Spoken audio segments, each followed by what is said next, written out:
이번 코너는 빅데이터로 시청자들의 마음을 분석해보는 빅데이터 시간입니다. 새롭게 자리한 전민기 위원이 준비해 오셨죠? 네, 빅데이터로 열심히 여러분들의 마음을 읽으려고 노력하는 전민기라고 합니다. 네. 반갑습니다. 자, 오늘 빅데이터로 알아볼 프로그램은요, MBC의 간판 시사 프로그램 PD수첩입니다. PD수첩은 올해 1월부터 한학수 PD를 메인 MC로 내세워서 새롭게 단장에 들어갔는데요. 올해 1월부터 29편이 방영됐고 평균 시청률은 4%를 기록하고 있습니다. 현재 인터넷상에서 PD수첩에 대한 언급량을 제가 알아봤습니다. 올해 1월부터 9월까지 총 16만여 건 정도 언급이 됐고요. 이걸 통해서 뉴스로 재생산된 언급량은 4,700건 정도입니다. 언급량이라고 하는 게 네. 매주 있어서 모든 언론사가 메인 이슈로 다룬다 했을 때 일주일에 한 10만 건 정도 평균적으로 언급된다라고 보시면 되는 양입니다. 네. 근데 16만 건이 사실 많은 숫자인데 네. 이게 객관적으로 어느 정도인지 비교치가 있나요? 동일 기간 동안 언급됐던 양을 비교를 해보면 됩니다. 작년에 6만 건이 언급됐고 뉴스로 960건 정도가 재생산됐기 때문에 일단은 새롭게 시작된 PD수첩 좀 긍정적으로 많은 사람들이 관심을 받고 또 지켜보고 있다 이렇게 보시면 되겠습니다. 그렇군요. 지난해에 비해서 3배 이상 늘었습니다. 뉴스는 5배 가까이 되는 거군요. 이거는 긍정적인 신호라고 봐야 되겠죠? 사실 연예인들도 악플보다 무플이 더 무섭다고 하잖아요. 일단은 어떤 글이든 생산된다는 것 자체가 좀 긍정적인 신호로 봐야 될 것 같고요. PD수첩은 힘이 미약한 상태였잖아요.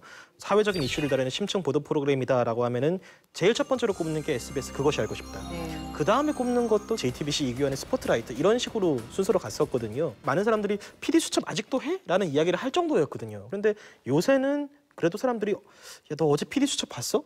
라는 이야기가 나온다라는 것만으로도 일단은 성공적인 행보가 아닌가. 그것이 알고 싶다 같은 경우는 지금 동일 기간 분석해봤더니 한 36만 건 정도 언급이 되고 있기 때문에 한 2.5배 정도 많은 수치긴 합니다만 이런 분위기로 계속 간다라고 하면 언급량은 지속적으로 상승할 수 있는 그런 분위기는 타고 있습니다. 저는 사실 PD수첩을 이렇게 꼬박꼬박 챙겨보는 애청자는 아닙니다. 간헐적으로 보고 틀었을 때 이거 되게 흥미로운데? 이런 주제가 있으면은 이제 보는 시청자인데요. 최근에 했던 그 소리 박사 배명진 교수 편은 좀 충격적이었던 게 아주 오랫동안 이분 전문가로 이제 유명했었잖아요. 근데 그런 분이 이런 분이었다 알게 되니까 일종의 배신감까지도 느껴지더라고요. 또 인터넷에서도 이 배명진 교수 이야기가 좀 언급이 되더라고요. 그 SNS 반응이 가장 많았던 회차 이런 것도 빅데이터로 나오나요? 한 6천에서 8천 건 이상의 SNS 반응을 이끌어난 회차가 있거든요. 예. 1144회 MB형제와 포스코의 시크릿, 1148회 MB형제와 포스코 2부, 백색 황금의 비밀, 리튬과 관련했던 보도고요. 영화감독 김기덕, 거장의 민낯입니다. 네, 또 새롭게 자리한 분이 계시죠. 민주언론 시민연합에서 활동 중인 김원경 위원 나오셨습니다. 어떻게 보셨어요? 사실 이 방송의 가장 큰 장점은 다른 프로그램에서는 굉장히 단편적으로 이렇게 얘기했던 것들이 있어요. 포스코 관련해서 1,800억 원을 들여서 사들인 그 회사가 애초에 어떤 회사였는지를 그 현지에 가서 너무나 정확하게 적나라하게 보여주거든요. 그리고 또 그렇게 해서 돈을 얼마를 날렸는지 굉장히 자세하게 알려주죠. 그래서 그것이 이제 배임이나 횡령의 의혹이 있다라는 것까지 모든 메시지를 아주 직관적으로 단적으로 딱 보여주는 이런 장점이 있었습니다. 인터넷에서 관심을 가지려면 두 가지 요소가 있어야 됩니다. 재미가 있든지 아니면 지적인 호기심을 채워주든지. 근데 아까 말씀드린 MB편 같은 경우는 두 번째 그 지적인 호기심, 궁금증을 잘 채워준 부분이 아마 많은 분들로 하여금 회자되게 한 원인이 아닐까 이렇게 분석이 됩니다. 저는 말씀하신 것 중에 앞부분도 어느 정도, 그러니까 재미있는 부분도 어느 정도 충족을 했다고 보는 게 굉장히 집요하게 이걸 쫓아가는 걸 보여줘요. 택시를 타고 가면서 혹시 무슨 회사에 대해서 들어보셨나요? 아니요, 들어본 적 없어요. 그 회사가 여기서 유명한 거예요? 아니요, 아무도 몰라요. 이런 것들을 쭉 보여주거든요. 그 이명박 정부 시절에 자원외교 광풍을 다 기억하고 있는 사람들이라면 많이 해먹었을 것이다 라고는 생각을 했지만 구체적으로 어떻게 얼마나 해먹었느냐라는 거에 대해서는 잘 체감을 못하고 있었거든요. 근데 이게 구체적인 수치가 나오고 이게 보고 있으면 되게 억장이 무너지거든요. 사람들이 반응이 이게 충격적이었다기보다는 통쾌했다. 네, 그럴 줄 알았다. 이런 느낌인데 이 사람이 뭔가 잘못한 것 같은데 구체적으로 무엇을 잘못했는지를 모르고 있었거든요. 근데 사실 완벽하게 통쾌하지는 않았다라고 생각하는 게 뭐냐면은 이 방송에서 그럼 이 배임 횡령 어떻게 저렇게 큰 돈을 날렸는데 도대체 누가 책임지지? 그리고 이게 법적으로 어떻게 되지? 이 부분에 대해서는 사실 이렇게 깨끗하게 정리되지 못하는 부분들이 굉장히 많았어요. 그 남은 돈은 누구에게로 갔을까요? 여기까지만 화제를 주는 수준이었다 이렇게 생각을 합니다. 본격적으로 PD수첩에 대한 시청자들의 의견을 분석해 볼까 합니다. 화제가 된 키워드, 성폭행이나 김기덕, 미투. 그 외에는 뭐 성접대라든지 배명진, 소리박사, 장자연, 또 MB, 양승태, 한학수, 최승호, 제작진, 청와대 이런 키워드들이 함께 많이 언급된 키워드들입니다. 제가 봤을 때는 스님, 아동학대, 포스코 이런 아이템 관련 키워드들이 많이 눈에 보이는데 고몽 의원은 이 키워드들 중에서 어떤 게 눈에 띄세요? 저긴 딱 러닝맨 보이네요. 아, 러닝맨. 대통령의 국정 운영을 뒷받침하기 위해 노력한 사례로 KTX 승무원 판결을 언급한 사람은 법원행정처 임종헌 차장. 대통령을 위해 실제로 대법원 판결을 왜곡했는지 궁금했습니다. 제작진은 그동안 언론에 노출되지 않았던 임종헌 전 차장을 찾아갔습니다. 안녕하세요. PD수첩에서 왔습니다. 저 궁금한 게 있습니다. 지금 상고법원 하창우 전 대한변협 회장님 문건이 나왔는데요. 지금 입장이 어떠세요? 그 문건 도대체 누가 지시한 겁니까? 양승태 대법원장이 지시한 겁니까? 양승태 말씀해 주세요. 왜 도망가시는 거죠?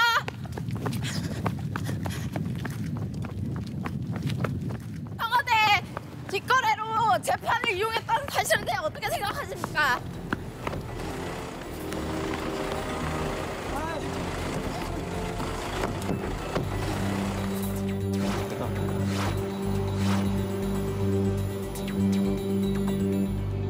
요즘 젊은이들은 사실은 뭐가 나오면 패러디하는 걸 상당히 좋아해요.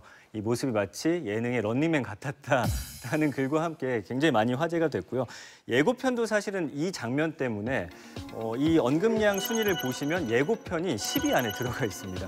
그만큼 많은 화제가 됐다고 보시면 될 것 같아요.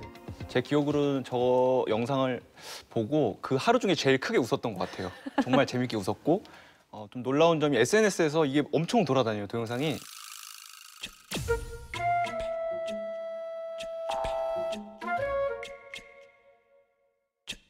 화제성이 정말 남달랐던 것 같습니다. 근데 사실 저는 저런 화면 별로 안 좋아하거든요. 저도 개인적으로는 탐사보도에서 우리가 이걸 별명을 추격 저널리즘이라고 말을 많이 하는데요. 대답을 정말 안 해줘서 더 이상 밝혀낼 수가 없는 상황에서 곤란한 그 사람의 입장을 아주 극적으로 보여주는 그런 효과는 분명히 있어요. 그런데 이것이 너무 많은 것은 사실 적절치는 않다라고 생각을 해요. 이게 요컨대 제가 대답하기 곤란합니다라고 거절을 하고 그 다음에 계속 쫓아가는 걸 보여줬다라면 말씀하시는 거에 동의를 할 수 있을 것 같거든요. 이분은 정말 약간 PD수첩에서 나왔습니다라는 문장만 나왔는데 큐 한 것처럼 되게 저 달리시더라고요. 메시가 생각났어요. 네, 그래서 저는 보면서 어떠한 질문을 당당하게 거절한다 할지 당당하게 대답한다 할지 하지 못하는 사람들이 연출해내는 장면이거든요. 이 내용을 보고 저도 웃었고 굉장히 좋다고 생각하는데 문제는 이제 이런 식의 재미를 드리면 안 된다라고 생각하는 겁니다. 예. 근데 이제 바뀌는 미디어 환경을 좀 생각을 해봐야 될 텐데 이제 젊은 시청층 같은 경우는 본방사수를 잘 안 하잖아요. 주로 이제 요즘에 축약 시대라고 해서 굉장히 짧은 그런 클립이라든지 짤방 같은 걸 먼저 보거든요. 짤방을 보고 나서 그것과 연관된 본방을 보고 이게 재밌을 시에는 역주행하는 구조로 사실은 모든 게 요즘엔 이루어져 있거든요.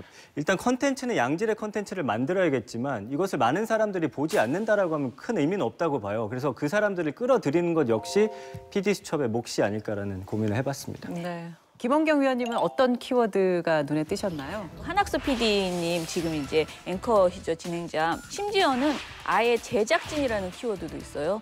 제작진에 대한 관심이 굉장히 높구나 그런 생각이 들거든요. 어때요? 네. 일단은 뭐 그것이 알고 싶다나 추적 60분 같은 경우도 제작진이라는 키워드가 연관 50위 안에 있긴 있습니다. 그렇지만 제작하는 PD의 이름이 이렇게 거론되는 경우는 없거든요.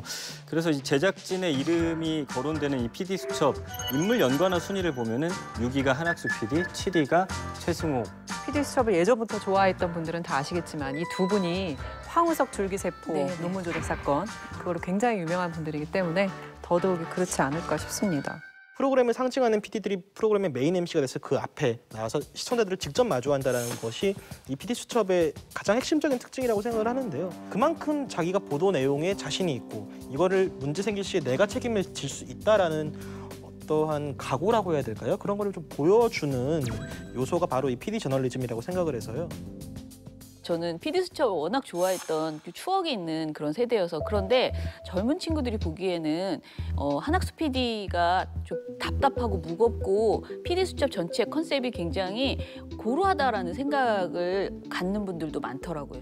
그렇다면 한학수 PD를 포기해야 되나라고 생각했을 때 또 그건 아닌 거예요. 이제 다른 프로그램에서 진행하는 그 앵커들과 차별성을 좀 두어야 된다라고 생각을 해요. 한학수 PD가 너무 대본을 가지고 읽는 듯한 약간 그런 느낌이 들거든요. 그게 아니고 좀 대화하는 것처럼 그런 좀 스토리텔링이 되는 그런 진행이었으면 더 좋겠다라는 생각이 듭니다.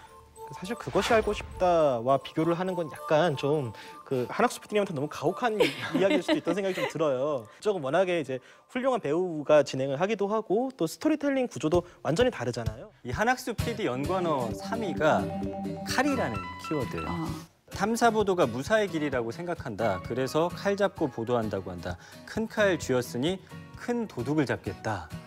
여기서 이 칼이라는 그 단어가 사람들에게 줬던 어떤 파장이라고 할까요? 마음에 굉장히 동요를 일으켰던 것 같고요. 이 말처럼 PD 수첩의 어떤 정체성이라든지 존재 가치에 대해서는 한학수 PD만큼 또 잘 알고 있는 사람이 없기 때문에 캐스팅에 있어서는 뭐 문제는 없다라고 봅니다. 저는 아무튼 PD수첩이 지금 굉장히 아이템들이 다 좋았다고 생각을 해요. 큰 틀에서 이 우리 사회의 프레임을 바꾸자, 뭔가 변화시키자라는 이야기를 하는 것들이 굉장히 좋았어요. 그러니까 검찰개혁 관련돼서 2부작을 하기도 했고요. 그리고 국회의원 특활비 문제, 이거는 사실은 시민단체에서 꾸준하게 지적했던 문제인데 시민단체에서 목소리를 낼 때는 이게 커지지 않았거든요. 그런데 이 문제를 PD수첩에서 제대로 전달해주는 그런 효과가 있었거든요. 다양한 권력의 어떤 부조리, 부패 이런 것들을 계속 잘 지적해보겠다라는 의지를 분명하게 보여줘서 그것을 믿고 국민들이 PD수첩에서 어떤 아이템이 나올까 기대하게 되는 그런 효과를 준 것 같습니다.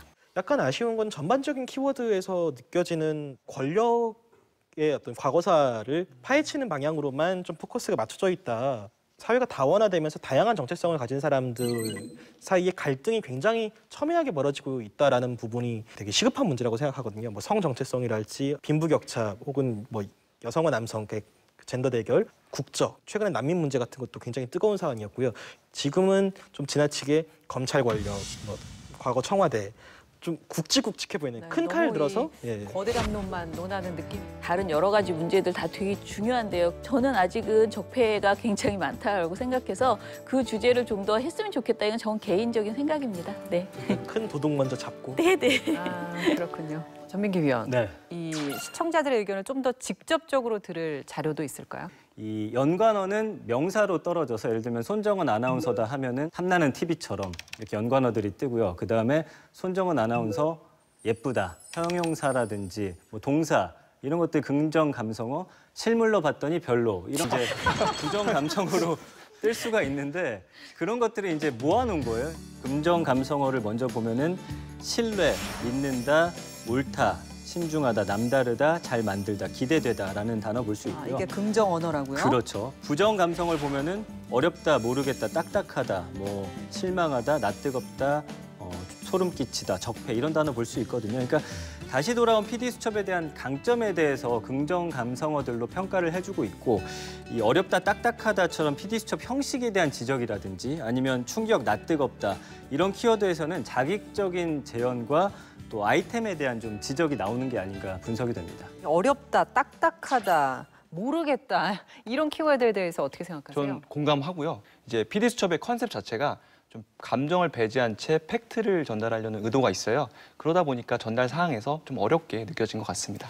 SBS 그것이 알고 싶다가 주는 그 굉장히 극적인 내러티브 효과가 있어요. 그러니까 똑같은 사건을 다뤄도 PD수첩에서는 이번 주 저희 PD수첩에서 무엇을 다뤘습니다라고 시작을 할 거를 그쪽은 이제 굉장히 김상조 씨가 목소리 낮게 깔고 그런데 말입니다. 그렇죠. 이렇게 뭐, 시작하죠. 그때만 해도 아무도 몰랐습니다. 이런 식으로 이제 시작을 하잖아요. 그러면 사람들이 저게 뭐지 하고 보는 그런 내러티브 방식에 익숙해져 있는 게 사실이긴 해요. 그러다 보니까 그거를 몇 년간 보다가 다시 PD수첩을 보니까 이 영 재미가 없는 건 거죠. 이런 내러티브 스토리텔링을 하면 확 끌어당기는 장점은 있을 수 있는데 자칫 이 과정에서 객관성 침해 요소라는 것도 있을 수 있다고 생각하거든요. 그거에 비하면은 PD 수첩이 논리 전개 중심, 팩트 전개 중심이다 보니까 이거를 장점으로도 볼 수 있다고 생각하거든요. 아까 내용 중에서 충격적이다, 자극적이다 이런 내용도 좀 있었는데 이런 시청자의 목소리에 대해서는 김연경 위원 어떻게 생각하세요? 저는 그 장자연 편이나 그리고 미투 관련된 내용에서 피해자 본인이 나와서 자신이 당한 피해를 성폭력 피해들을 이야기를 하잖아요. 그러니까 피해자가 이야기하니까 그대로 다 날 것으로 전해도 된다라고 생각하는 언론에 좀 착각이 있습니다. 아무리 피해자가 자기 입으로 말하는 것이라 하더라도 방송에서 듣기에 좀 불편한 그런 어떤 폭력 사례나 이런 내용들도 굉장히 많거든요. 너무나 이것을 구체적으로 다 전해줄 필요 없이 그렇지 않아도 충분히 저 사람이 지금 굉장히 성폭력을 당했구나, 성추행을 당했구나라는 것을 알 수 있게 할 수 있어요. 빅데이터 조사하시면서 뭐 어떤 감정 드셨어요? 예전에 즐겨 보다가 한동안 안 보다 뭐 이제는 그래도 매주는 아니더라도 관심 가는 분야에 대해서는 꼭 챙겨보고 있거든요. 그만큼 더 많은 사람들의 눈과 마음을 다시 한번 사로잡기를 좀 기대하는 프로그램이 아닌가 싶습니다. 말씀하신 것처럼 이게 그래요. 30점 맞던 애가 65점 맞아오면은 이게 객관적으로 막 엄청 잘하는 게 아닌데 칭찬을 많이 해주고 싶고 물론 이제 그 옆집에는 90점 계속 맞아오는데 그러니까 이걸 비교하면 좀 속이 타지만 어쨌건 잘한다를 해주고 싶은 마음이라는 게 있는 거죠. 많은 사람들이 PD 수첩에 기대도 하고 질책도 하는 게 자연스러워지려면은 PD 수첩을 보는 행위 자체가 굉장히 자연스러워지는 게 먼저라고 생각을 해요. 그래서 저도 좀 응원을 하고 앞으로 좀 잘 됐으면 하는 마음으로 이제 지켜보도록 하겠습니다. 네.